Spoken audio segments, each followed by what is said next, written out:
Okay guys, hari ni saya nak buat dia punya Saga punya infotainment head unit lah. Apa ada dalam ni.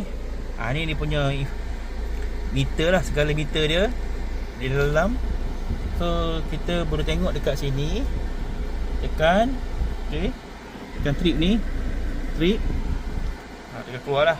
Short trip, long trip, instant fuel, semua dia akan keluar lah kat sini. Alright. Odometer semua keluar.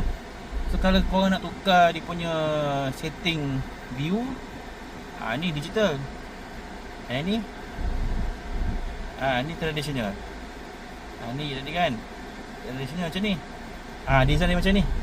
Kalau nak digital, tekan sini balik, tekan kat sini, okay, tekan kat sini, tekan keluar, view, tekan digital. Alright, simple lah dia punya ni. Go speed alert, boleh on off lah.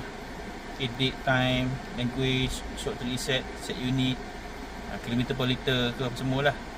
Alright, simple lah dia punya ni. Okay, lepas tu ni dia punya infotainment head unit lah. So ni dia punya volume. Okay, volume. Ni dia punya nak tutup lah, tak nak kasi nampak apa-apa.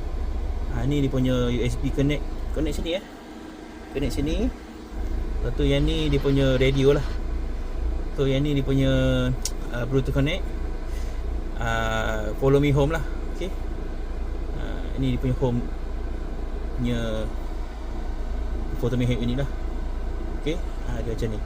So apa ada dekat sini, yang ni yang premium lah. Dia ada follow me home semua.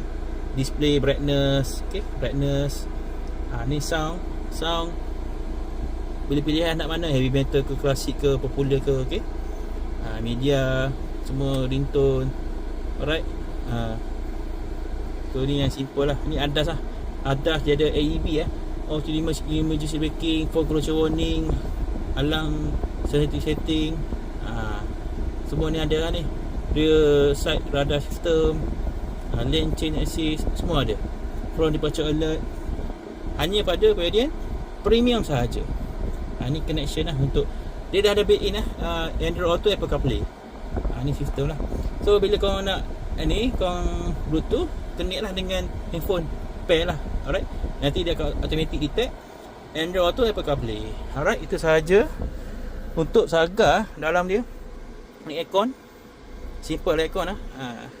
Okay, dia PRNDS lah, S macam G3 lah, sport mode.